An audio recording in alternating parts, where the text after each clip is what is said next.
Hello, hello, hello. Welcome. I'm going to talk about the mechanics of accountability. So, the first thing about accountability is that it is actually a result.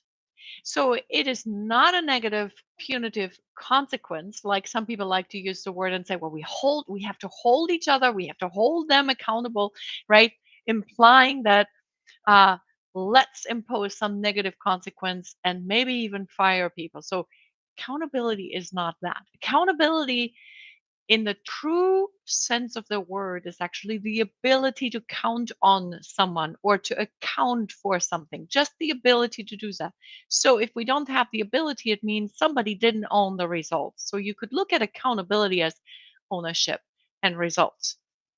And how does it get created? Well, every leader, every person, every contributor has an opportunity to generate that accountability.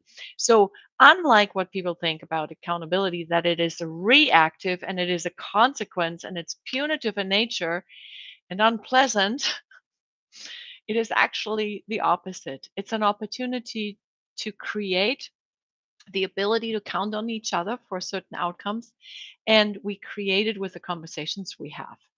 So actually, my husband and I, we wrote a book uh, more than 15 years ago called Who Will Do What by When.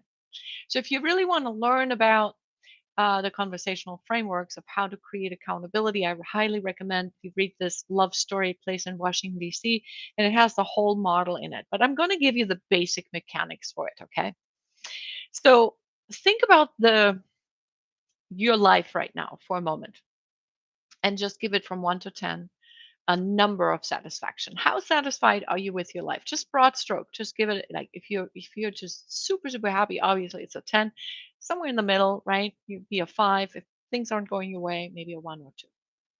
So you realize that if you're not a 10, that there is a gap, right? There's a gap between where you are and where you would like to be, or what you're feeling, what you'd like to feel about your life. So this gap, we can focus on what we don't have, and that's really 99% of the people 99% of the time. I'm exaggerating, but I think we have a filter to focus on what we don't have and what we don't like. um, when it comes to accountability, I think it becomes more meaningful when we actually focus on what we do want. So I call that the desired outcome. Okay, so if the desired outcome is a satisfaction score of a 10 or maybe even a 15, I mean, why not, right? Let's play big. Um, so if that's the desired outcome and I'm currently at a 5, I know there is a gap that I want to close. So I would close this gap by um, identifying behaviors or actions that either I or someone else can take, right? That would then create this satisfaction.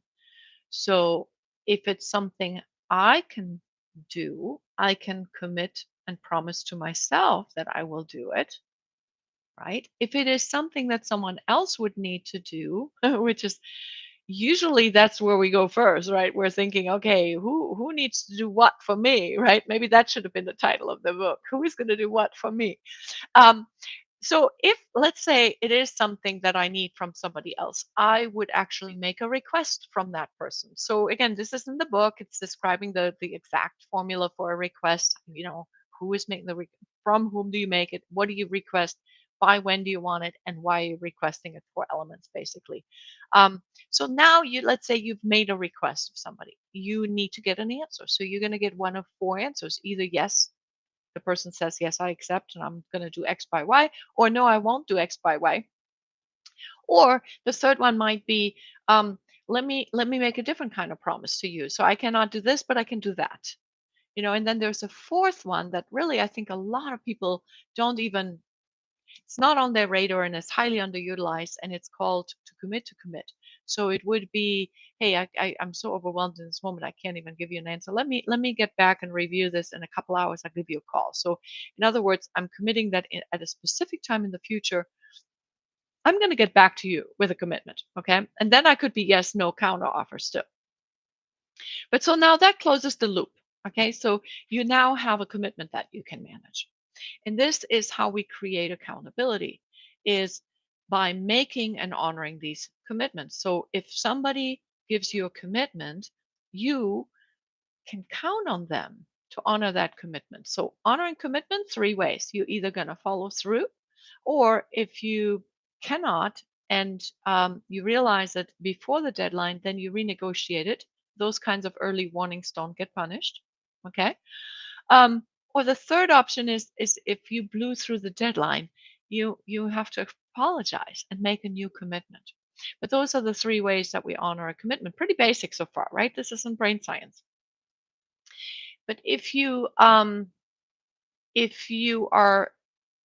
getting commitments and people are honoring the commitments that they make, right? Can you see how you would be able to count on them? Because if they say they're going to do X, Y, Y, you would think that you can count on them. Now, there may be situations where people don't follow through. And again, we have a lot of frameworks for that. I don't want to go into all the nitty gritty stuff today in this video. I'll make another video for that, for broken promises and how to address them. But just so you understand the mechanics of how to create accountability. So basically, you look for the gap, you either make a request of someone else to get a commitment, or you make a commitment to yourself or to someone else. But right? The second step is we are making somebody is making a commitment. And then third, we honor the commitment. And that means we either follow through or we renegotiate or we apologize if we blew by a deadline. So those are the basic mechanics of how we create accountability.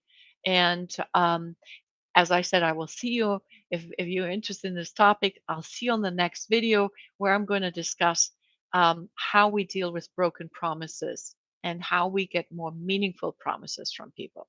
And until then, if you like this, please give it a thumbs up or put some comments in the chat box.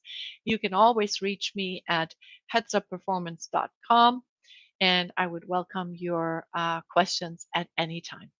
Thank you.